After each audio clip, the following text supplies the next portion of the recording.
La mansión de los de la Torre, en el exclusivo barrio de las Colinas, no era solo una casa. Era una fortaleza de mármol blanco, cristal y opulencia. Pertenecía a Victoria de la Torre, una mujer de unos 40 años, elegante, temida en los círculos sociales por su frialdad y su inmensa fortuna heredada de su difunto marido. Victoria había canalizado su vacío existencial y su neurosis de control en una obsesión por la perfección, exigiendo un orden inhumano a quienes la rodeaban. En esa mansión trabajaba Elena, una mujer humilde, viuda y madre soltera, cuya única fuente de ingresos era servir a Victoria. Elena era la mucama principal, la cocinera y la niñera a tiempo parcial, soportando largas horas de trabajo y el temperamento volátil de su empleadora con una paciencia forzada por la necesidad. El hijo de Elena, Ricardo, Rico, de 7 años, era un niño de ojos grandes y alma sensible. Rico vivía con su madre en un pequeño cuarto de servicio adjunto a la mansión. Rico era tranquilo, educado y pasaba sus tardes solo, dibujando en un viejo cuaderno mientras Elena trabajaba sin descanso. El verdadero drama de la mansión se desataba cada noche, después de que Elena terminaba sus deberes de cocina y limpieza. Victoria de la Torre, incapaz de manejar a su propia hija adolescente rebelde y distante, había centrado su cruel atención en Rico. Victoria no lo golpeaba. Su método era mucho más insidioso y psicológico. Cada noche, antes de que Rico pudiera ir a dormir con su madre, Victoria lo obligaba a ir a su estudio personal, un lugar frío y lleno de libros antiguos. Victoria de la Torre, con una voz baja, pulcra y punzante, le decía a Rico: «Ricardito, antes de dormir, vendrás a mi estudio. Hoy leeremos el tercer volumen de la Enciclopedia Británica, comenzando con los errores y fracasos de la historia». Las sesiones nocturnas duraban horas. Victoria no leía, ella interrogaba. Rico, cansado y con sueño, intentaba responder a preguntas complejas de historia, geografía o ciencias. Cualquier error era recibido con una mirada de desprecio y palabras que carcomían el alma del niño. Victoria de la Torre lo reprendía, con desdén calculado. «Mira qué ignorancia, Ricardito. Un niño de tu edad ya debería saber la capital de Montenegro. Pero claro, viniendo de donde vienes, no se puede esperar mucho más que mediocridad, ¿verdad? Eres lento. Si no estudias, terminarás sirviendo mesas, como tu madre, y eso es una vida de fracaso». La meta de Victoria no era educar a Rico, sino humillarlo y exponer su origen humilde, recordándole que era inferior. Rico se iba a dormir cada noche con la sensación de ser tonto, inadecuado y una carga. La luz de sus ojos se apagaba día tras día. Elena estaba aterrada. Escuchaba los largos silencios y las reprimendas punzantes a través de la delgada pared del cuarto de servicio. Ella le suplicó a Victoria que dejara en paz a su hijo. Elena le rogó a Victoria, con las manos temblorosas: «Señora de la Torre, por favor, Rico está muy cansado. Solo tiene 7 años. Él necesita dormir. No tiene que leer tanto». Victoria de la Torre respondió, con una sonrisa helada y condescendiente: «Ay, Elena, qué madre tan poco ambiciosa. Yo solo estoy educando a tu hijo, dándole una oportunidad que tú nunca podrías pagar. ¿O acaso prefieres que tu hijo sea un ignorante? Si Rico no viene a mi estudio, serás despedida. ¿Quién te dará trabajo a ti y a tu hijo?». Elena se vio obligada a ceder. La supervivencia de ella y su hijo dependía de soportar el tormento nocturno. Así, cada noche, la oscuridad de la mansión no traía descanso, sino el tormento silencioso y cruel de una millonaria despiadada. El maltrato psicológico tenía un efecto devastador en Rico. En la escuela, el niño, antes despierto y curioso, se volvió retraído y ansioso. Tenía miedo de participar en clase, temiendo cometer un error que Victoria pudiera usar contra él. Sus dibujos, que antes estaban llenos de color, ahora eran bocetos oscuros y vacíos. Elena, destrozada, se concentraba en su trabajo para no pensar en el terror de su hijo. Ella intentó compensar las noches de humillación con abrazos y palabras de aliento, pero las palabras crueles de Victoria eran más poderosas que el amor de una madre. Elena le decía a Rico, al abrazarlo: «Mi amor, tú eres muy inteligente. ¿Me oyes? La señora Victoria no sabe lo que dice. Ella no tiene corazón». Rico susurraba, con la voz apagada: «Sí sabe, mami. Ella dice que, si no soy inteligente, no tendremos dinero y dormiremos en la calle. Yo tengo que estudiar más, para que no te despidan». La preocupación de Rico por proteger a su madre era la nueva arma de Victoria. El tormento continuaba noche tras noche. Sin embargo, había un observador silencioso en la mansión: Santiago de la Torre, el primo de Victoria. Santiago era un abogado brillante y con un código moral estricto, que manejaba los asuntos legales y la vasta fortuna familiar. Aunque eran parientes, Santiago y Victoria se detestaban mutuamente. Santiago visitaba la mansión al menos 2 veces por semana para revisar documentos. Él notaba la atmósfera tensa y el miedo en la casa. Había visto el trato despectivo de Victoria hacia Elena, pero lo que realmente le llamó la atención fue el cambio en el hijo de Elena, Rico. Santiago observó varias interacciones. Un día, vio a Rico jugando en el jardín. El niño se tropezó ligeramente. Victoria, que estaba mirando desde la terraza, gritó con una intensidad desproporcionada.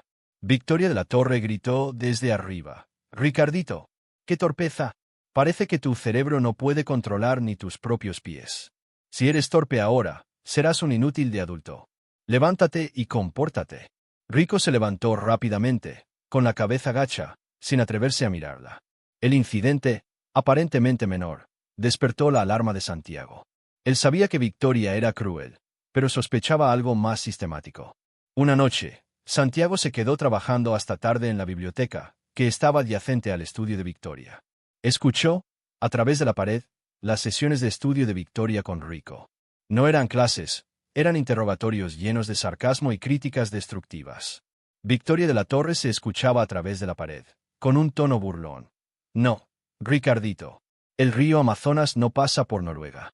¿Qué clase de estupidez es esa? Eres un niño perdido. Si no puedes aprender esto, solo serás un estorbo para el mundo. Tienes que ser perfecto, o serás un don nadie, como todos los de tu clase social». Santiago escuchó al niño intentar responder con una voz temblorosa, casi a punto de llorar. El abogado sintió una repulsión profunda. Reconoció la táctica de Victoria: destruir la autoestima de un niño indefenso, usando la educación como fachada. Santiago salió de la biblioteca, sin hacer ruido, y se dirigió a la oficina de Victoria. Él la confrontó con cautela. Santiago de la Torre la cuestionó, con voz grave: «Victoria, ¿qué estás haciendo con el hijo de Elena?» Escuché los gritos. «No estás enseñando. Estás intimidando a un niño de 7 años». Victoria de la Torre respondió, con una defensa fría e indignada: «Métete en tus propios asuntos, Santiago. Solo estoy dando un futuro a la prole. Él es lento y necesita disciplina. Además, es mi casa y mi regla. Si no te gusta, vete y no vuelvas. La fortuna es mía, no tuya». Santiago se retiró, pero su mente estaba funcionando. Él no podía quedarse de brazos cruzados. No podía confrontarla abiertamente sin la oposición total de Victoria, que usaría su influencia para silenciarlo.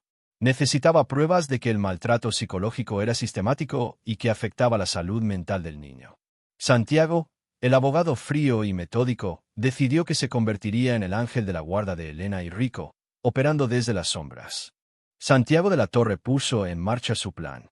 Como abogado de la familia, tenía acceso privilegiado a la mansión y a ciertas cámaras de seguridad internas, aunque no a las áreas privadas como el estudio de Victoria. Su primera meta era recopilar pruebas indirectas del abuso psicológico. El abogado notó que Victoria siempre realizaba sus sesiones de tormento después de las 9 de la noche. Santiago ajustó su agenda para quedarse hasta tarde, fingiendo revisar contratos en la biblioteca. Utilizó un pequeño dispositivo de grabación de alta sensibilidad, oculto en su maletín, y lo colocó discretamente cerca del ducto de ventilación que conectaba la biblioteca con el estudio de Victoria. La grabación nocturna fue aterradora. Las horas de interrogatorio, las palabras punzantes de Victoria, la voz temblorosa de Rico al fallar una pregunta de geografía. Victoria utilizaba frases como «eres una decepción para tu madre» o «serás tan inútil como tu padre», el esposo fallecido de Elena. Santiago recolectó varias horas de estas grabaciones, documentando la naturaleza sistemática y cruel del abuso verbal. Simultáneamente, Santiago se acercó a Elena con cautela. Él sabía que el miedo de la empleada era profundo, pero también percibía su desesperación. Santiago de la Torre le dijo a Elena, eligiendo sus palabras cuidadosamente: «Elena, sé que la señora Victoria es difícil. He notado el cambio en Rico. Él parece muy asustado. Si está sucediendo algo que está afectando la salud de su hijo, yo la ayudaré. Por favor, confíe en mí». Elena estaba aterrorizada de hablar. Victoria era su única fuente de ingresos y, aunque Santiago parecía genuino, ella temía que él solo estuviera probando su lealtad a la familia. Elena respondió, con la mirada baja y evasiva: «Señor Santiago, le agradezco, pero la señora Victoria solo quiere que Rico sea un niño inteligente. Es estricta, pero es por el bien de mi hijo. No pasa nada malo. Santiago entendió que el miedo de perder el trabajo era más fuerte que la verdad. Él respetó su silencio, pero le dejó una tarjeta de presentación con su número personal de forma discreta, oculta bajo una caja de galletas en el cuarto de servicio. Santiago de la Torre insistió, con firmeza suave, guarde esto. Es mi número privado. Si la situación empeora o si teme que Rico pueda sufrir un daño más grave, llámeme. No tiene que decírselo a nadie. Yo soy un abogado y protegeré a su hijo, pase lo que pase. Mientras tanto, Santiago llevó a Rico a un parque cercano, fingiendo que era para una entrevista sobre los asuntos legales de Elena. Durante el paseo, observó el comportamiento del niño. Rico se sobresaltaba con los ruidos fuertes, evitaba el contacto visual y dibujaba insistentemente figuras pequeñas y acorraladas en su cuaderno. Santiago, usando su red de contactos, llevó las grabaciones de las sesiones de estudio a un psicólogo infantil de confianza, sin revelar las identidades. El diagnóstico del experto fue contundente. El patrón de comportamiento de Victoria era una forma grave de abuso psicológico y emocional, diseñado para destruir la autoestima de Rico. El psicólogo advirtió que el niño pronto podría desarrollar depresión clínica o trastornos de ansiedad severos si el tormento no cesaba. El diagnóstico del experto fue el combustible para la acción de Santiago. Él no podía esperar más a que Elena rompiera su silencio. Tenía que preparar la confrontación con Victoria, asegurándose de que la exposición fuera tan pública y legalmente irrefutable que ella no pudiera usar su dinero para escapar de la justicia. La condición de Rico empeoró rápidamente. El niño comenzó a tener terrores nocturnos y a negarse a comer, temblando de miedo cada vez que escuchaba los pasos de Victoria cerca del cuarto de servicio. El terror del niño, combinado con el castigo silencioso de Victoria, como reducir sus días libres o criticar constantemente su cocina, llevó a Elena al punto de quiebre. Una mañana, al encontrar a Rico llorando inconsolablemente, acurrucado bajo su cama, Elena se armó de valor. Tomó el teléfono y la tarjeta de Santiago, dispuesta a pedir ayuda, pero el miedo la detuvo. Victoria tenía un poder inmenso. Elena, en su desesperación, decidió buscar la ayuda de la única persona que, pensó, podría ser neutral, el jefe de personal de la mansión, un hombre llamado Héctor. Héctor era un hombre de mediana edad que había trabajado para la familia de la Torre durante décadas. Elena le rogó a Héctor, al borde del colapso, en el área de lavandería: Héctor, por favor, ayúdame. La señora Victoria está maltratando a mi hijo. Todas las noches, le hace sesiones de estudio humillantes. Rico se está enfermando de miedo. Necesito que atestigües. Si me despide, mi hijo se queda en la calle. Héctor escuchó, pero su rostro se mantuvo impasible. El miedo a Victoria era una cultura en esa mansión. Héctor respondió, con una resignación fría: Elena, yo he visto cosas peores en esta casa. Victoria es la dueña del dinero y de la ley aquí. Si la confronto, pierdo mi trabajo y mi pensión. No puedo ayudarte. Mi consejo: haz lo que ella diga y mantén a tu hijo callado. Es la única forma de sobrevivir. La negativa de Héctor destrozó la última esperanza de Elena. Ella entendió que la riqueza y el poder de Victoria creaban una burbuja de inmunidad. Su empleadora no solo la maltrataba, tenía a toda la mansión intimidada. Al mediodía, cuando Elena estaba sirviendo la mesa del almuerzo a Victoria, sucedió el detonante final. Rico, que estaba jugando tranquilamente con sus bloques de construcción en un rincón, la única hora del día en que se le permitía jugar, cometió un error inocente. Rico accidentalmente dejó caer un bloque de madera, que rodó y golpeó el tobillo de Victoria. Victoria de la Torre gritó, con una furia descontrolada que hizo eco en la sala: Ricardo, eres un desastre, un vándalo. ¿Cómo te atreves a interrumpir mi almuerzo? Eres un niño salvaje y maleducado. Elena, llévate a tu hijo. Ahora mismo. Y esta noche, la sesión será el doble de larga. Voy a enseñarle lo que es la disciplina y el respeto. Rico se encogió, aterrorizado. Elena vio el miedo puro en los ojos de su hijo. En ese momento, la supervivencia de su hijo se hizo más importante que la supervivencia de su empleo. Esa tarde, Elena tomó el teléfono y marcó el número de Santiago. Estaba llorando, pero su voz era firme. Ella estaba lista para luchar. Elena le dijo a Santiago por teléfono, con voz ronca por el llanto: Señor Santiago, soy Elena. La necesito. La señora Victoria va a destruir a mi hijo. Por favor, use las grabaciones. Ya no puedo aguantar más. Ayúdenos. Le diré todo lo que sé. Pero si perdemos, me aseguraré de que Rico sepa que luché hasta el final. Santiago escuchó la desesperación. Él sabía que el riesgo era inmenso, pero la evidencia estaba lista y el testimonio de Elena era el eslabón que faltaba. Era hora de que el abogado que defendía a la familia de la Torre se convirtiera en su acusador. Santiago de la Torre se reunió con Elena en un lugar secreto y seguro, lejos de la vigilancia de la mansión. Elena, liberada de la presión inmediata de Victoria, reveló todo: el horario de los interrogatorios, la naturaleza del abuso verbal y las amenazas de despido. Ella le entregó a Santiago el cuaderno de dibujos de Rico, ahora lleno de imágenes oscuras y melancólicas, que servían como prueba visual del deterioro de su estado de ánimo. Con la grabación del psicólogo y el testimonio de Elena, Santiago tenía una base legal sólida.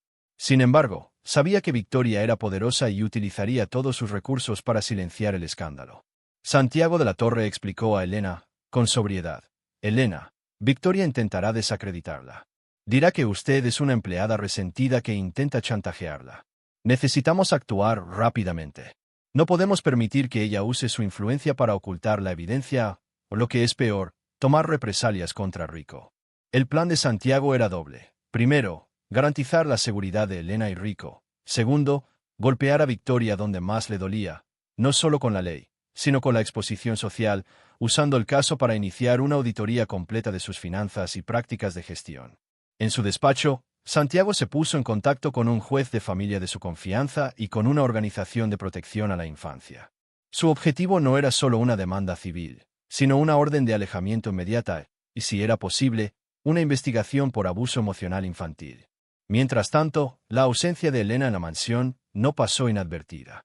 Victoria de la Torre llamó frenéticamente al cuarto de servicio, encontrando solo el silencio. Ella se dio cuenta de que Elena había huido y que el silencio de su abogado, Santiago, era ensordecedor. Victoria de la Torre gritó al teléfono a uno de sus asistentes: Elena desapareció con el niño. Quiero que la encuentren. Revisen las cuentas bancarias, rastreen su teléfono. Y Santiago, que venga a mi oficina inmediatamente. Él es el único que puede resolver esto. Santiago, consciente de la agitación de Victoria, permaneció inaccesible. Él sabía que el pánico de Victoria era la clave para hacerla cometer un error.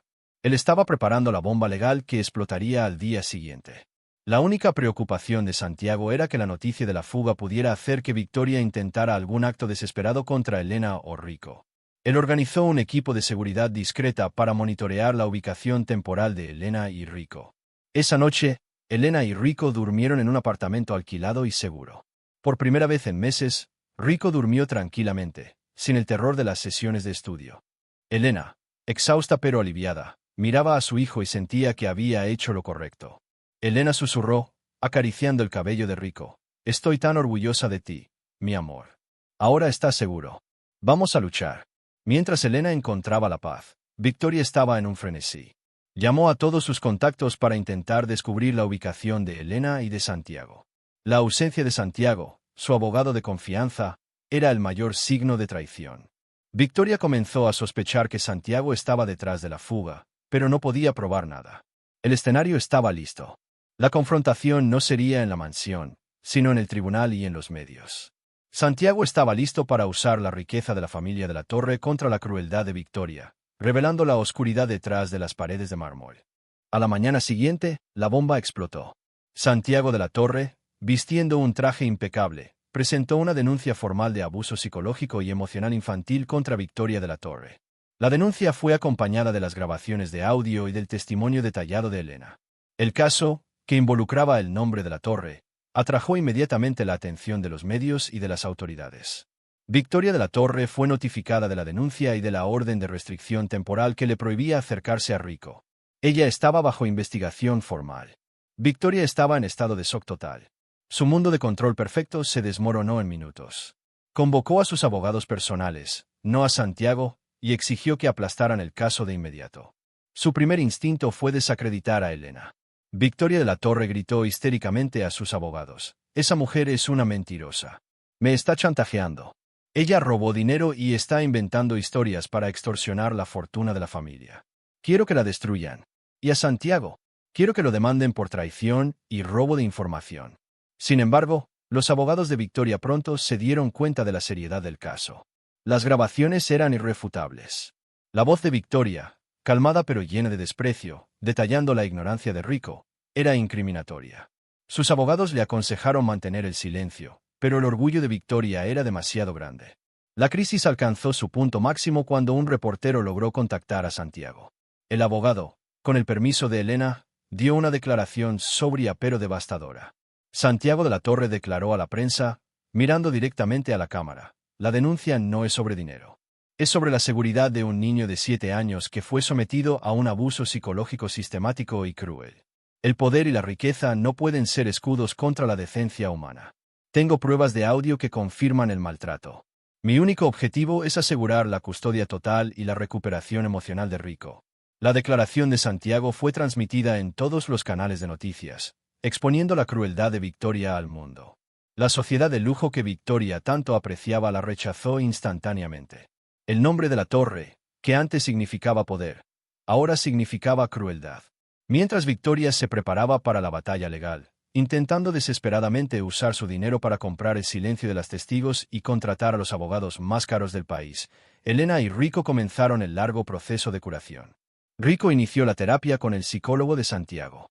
Las primeras sesiones fueron difíciles, pero la ausencia del miedo y la presencia constante de la madre comenzaron a devolver la luz a sus ojos. El cuaderno de Rico empezó a tener pequeños toques de color. Elena, fortalecida por el apoyo de Santiago y la determinación de proteger a su hijo, se preparó para testificar.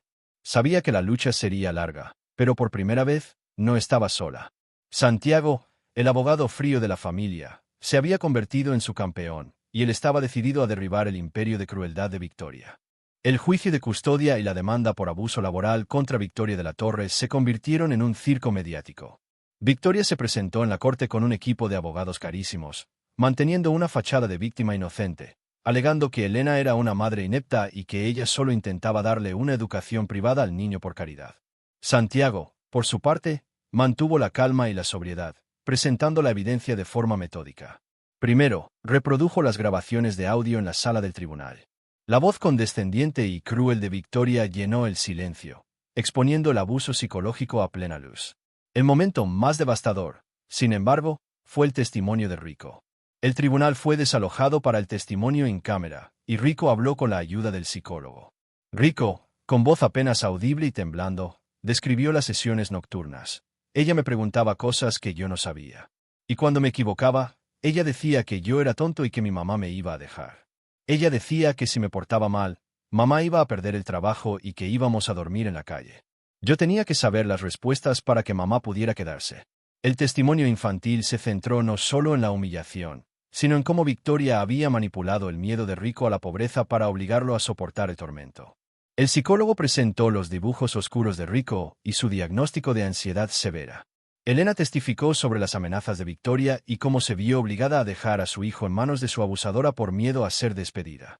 Ella habló con una dignidad que desarmó a los abogados de Victoria.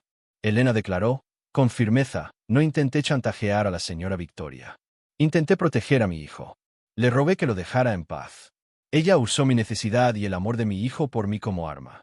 Ella lo maltrató porque podía y porque nadie se atrevía a detenerla. Durante el testimonio de Elena, Victoria perdió por completo el control. La imagen de la dama de la sociedad se desmoronó. Victoria de la Torre gritó, golpeando la mesa de su abogado: mentira. Es una empleada resentida. Es una rata. Yo le daba todo. Ella es la que no sabe educar a su hijo. Es una vergüenza. La explosión emocional de Victoria fue capturada por la prensa. Fue el punto de inflexión. El juez, impactado por el testimonio de Rico y la reacción incontrolada de Victoria, le otorgó a Elena la custodia total de Rico y emitió una orden de restricción permanente contra Victoria. Aunque el caso penal por abuso emocional aún estaba pendiente, el veredicto de custodia fue una victoria masiva. Victoria perdió legalmente la batalla por el control sobre el niño. La sociedad, por fin, veía a la millonaria sin su máscara de elegancia. Santiago miró a Elena y Rico. Rico, aunque exhausto por el testimonio, le dio a Santiago una pequeña sonrisa por primera vez en meses. La justicia, aunque lenta, había llegado. Victoria de la Torre, humillada públicamente y derrotada en la corte, regresó a su mansión en un estado de furia destructiva. La vergüenza era inaguantable. Sus amigos de la alta sociedad la abandonaron, y los medios de comunicación la acosaban sin piedad. Su primer acto de venganza fue dirigir su ira contra el único responsable que aún estaba a su alcance: Santiago de la Torre. Victoria de la Torre gritó a su abogado, con los ojos inyectados en sangre. Quiero que destruyan a Santiago. Quiero que lo demanden por traición, por malversación de fondos familiares, por lo que sea. Él arruinó mi vida. Él pagará por esto. Sin embargo, Santiago había anticipado esta reacción. Antes de presentar la denuncia, había transferido todos los activos legales que administraba para la familia a un fideicomiso blindado y había renunciado formalmente, asegurando su reputación. Al darse cuenta de que no podía demandar a Santiago, Victoria recurrió a la destrucción física. En un arrebato de locura, comenzó a destrozar el estudio donde había atormentado a Rico. Rompió libros, volcó muebles y destrozó la mesa donde se llevaban a cabo los interrogatorios, gritando el nombre de Elena y Rico. El colapso de Victoria tuvo consecuencias financieras inmediatas. Los socios comerciales, temerosos del escándalo y de su inestabilidad emocional, comenzaron a retirarse de sus negocios. El valor de las acciones de sus empresas se desplomó. Mientras tanto, Santiago se dedicó a ayudar a Elena a construir una nueva vida. Usó sus ahorros personales y los fondos legales para la protección de la infancia para asegurar un apartamento más grande para Elena y Rico, lejos del miedo de la mansión. Una tarde, Santiago visitó a Elena y Rico. Rico le entregó un nuevo dibujo, un sol grande y brillante, la primera vez que usaba el color amarillo. El sol no era para su madre, era para Santiago. Rico le dijo a Santiago, con una sonrisa tímida, «Gracias por salvarnos de la oscuridad. Mi mamá dice que eres nuestro ángel». Santiago, el abogado frío y metódico, sintió una emoción genuina. Se dio cuenta de que esta batalla, aunque costosa, le había dado un propósito mucho más valioso que cualquier fortuna familiar. Había encontrado la humanidad en la defensa de los débiles. El final de Victoria estaba cerca. La investigación penal por abuso emocional continuaba, y la pérdida de la reputación y los negocios la llevaron al aislamiento. El lujo se convirtió en su prisión. Por otro lado, Elena y Rico estaban libres. La justicia había separado al abusador del niño, y un nuevo futuro, lleno de luz, estaba comenzando. Tras la derrota en la Corte de Familia, la investigación penal contra Victoria de la Torre se intensificó. Las grabaciones de audio presentadas por Santiago, junto con los testimonios del psicólogo y de Elena, fueron suficientes para que el fiscal presentara cargos formales por abuso emocional y psicológico contra un menor. La noticia fue un terremoto en la sociedad de las colinas. La millonaria enfrentaba la posibilidad real de prisión. El juicio penal fue rápido y contundente. La defensa de Victoria, basada en su estatus social y su supuesta filantropía, se derrumbó ante la evidencia de su crueldad sistemática. Santiago de la Torre, aunque no era el fiscal oficial, cooperó estrechamente con la acusación, proporcionando todos los documentos y la información interna que validaban el testimonio de Elena. En un intento desesperado por evadir la justicia, Victoria intentó huir del país, pero sus cuentas fueron congeladas debido a las demandas civiles que se acumulaban en su contra, y su pasaporte fue retenido por orden judicial. Estaba atrapada en la mansión, que ahora se sentía más como una jaula de oro. El día del veredicto, Victoria fue declarada culpable de abuso emocional. Aunque evitó una sentencia larga, el juez impuso una pena de servicios comunitarios obligatorios y una multa masiva, la cual fue destinada a fondos de protección infantil. Lo más importante fue la humillación pública y permanente. Simultáneamente, la fortuna de Victoria comenzó a desmoronarse. La publicidad negativa hizo que los inversores huyeran, y sus propiedades entraron en litigio. La mansión, el símbolo de su poder, fue embargada. Santiago, el pragmático abogado, no se alegró de la ruina de su prima, sino de la justicia alcanzada. Él se aseguró de que los fondos recuperados se destinaran a establecer un fideicomiso para la educación futura de Rico. En medio de la caída de Victoria, Santiago tomó una decisión personal que cambió su vida. La conexión emocional que había desarrollado al luchar por Elena y Rico era más profunda que cualquier lazo familiar. Se dio cuenta de que no quería volver a la fría vida legal de la élite. Una tarde, Santiago visitó a Elena en su nuevo apartamento, que era modesto pero estaba lleno de luz y calidez. Él le trajo un regalo a Rico, una caja de lápices de colores profesionales y un lienzo. Santiago de la Torre le dijo a Elena, con una honestidad inusual, «Elena, he tomado una decisión. Voy a dejar el manejo de la fortuna familiar. Voy a enfocar mi práctica legal en la defensa de los derechos de los niños. El caso de Rico me enseñó el verdadero propósito de la ley». Elena Ríos lo miró con gratitud. «Santiago, usted es un hombre bueno. Es nuestro salvador. Lo que hizo no tiene precio». Santiago no quería la gratitud de Elena. Quería su futuro. Él había admirado la fuerza y la dignidad de Elena a través de todo el tormento, y había encontrado en la risa de Rico un sentido de familia que nunca tuvo en la mansión. Santiago de la Torre confesó, con una pequeña sonrisa: Elena, también me gustaría enfocar mi vida personal en ustedes dos. No quiero que piensen que estoy haciendo esto por caridad. Quiero estar con ustedes, si me lo permiten. He encontrado la verdadera calidez en su hogar, no en mi trabajo. ¿Me permitirían ser parte de su nueva vida? Elena, sabiendo que el amor de Santiago era genuino y que no estaba motivado por el dinero, aceptó con una emoción silenciosa. El abogado y la empleada, unidos por la justicia, estaban listos para comenzar su vida juntos, lejos de la sombra de la mansión. 2 años después, la mansión de la Torre había sido vendida y transformada en una escuela de artes para niños desfavorecidos. Victoria de la Torre era un recuerdo lejano, vista ocasionalmente haciendo servicio comunitario de forma humillante. Elena ya no trabajaba como empleada doméstica. Con la ayuda financiera y el apoyo de Santiago, ella había abierto su propio negocio de catering, especializándose en cocina tradicional y honesta. Su negocio era un éxito, valorado por la misma autenticidad que Victoria había despreciado. Rico, ahora de 9 años, era un niño radiante y seguro de sí mismo. Sus dibujos eran explosiones de color y vida. Santiago se había convertido en una figura paterna amorosa y estable. Él equilibraba su nueva práctica legal pro bono con la calidez del hogar. La escena final se desarrolla en el nuevo hogar de la familia, un hermoso apartamento con mucha luz. Rico está haciendo su tarea en una mesa, con Santiago ayudándolo, no con interrogatorios crueles, sino con paciencia y apoyo. Elena entra con un plato de galletas recién horneadas. Elena Ríos le dice a Santiago, sonriendo: Rico está haciendo muy bien su tarea, Santiago. Y sin gritos. Santiago de la Torre responde, riendo: parece que el secreto de la educación no es el miedo, sino el amor y las galletas. ¿Quién lo hubiera pensado? Rico se levanta y abraza a Santiago, y luego a Elena. El afecto es palpable. La imagen es la de una familia construida no sobre la sangre o la riqueza, sino sobre la defensa y el respeto mutuo. Santiago mira a Elena. El abogado que solía medir el éxito por el dinero ahora lo medía por la felicidad de sus seres queridos. Santiago de la Torre reflexiona, sosteniendo la mano de Elena. Sabes, Elena, el caso de Victoria me costó mi herencia, pero me dio mi propósito. Y a ustedes dos. El dinero que perdí no se compara con la paz que encontré. Gracias por haberme llamado ese día. Elena Ríos le responde, mirando a Rico, que vuelve a sus dibujos felices. Gracias a usted, Santiago, por no temerle a la oscuridad. Y por traer la luz de vuelta a nuestro hijo. La cámara se aleja, enfocando el cuaderno de Rico, un dibujo grande y colorido de 3 figuras: madre, hijo y padre adoptivo, bajo un sol gigantesco y sonriente. Un final feliz para una historia que comenzó con la crueldad en la sombra.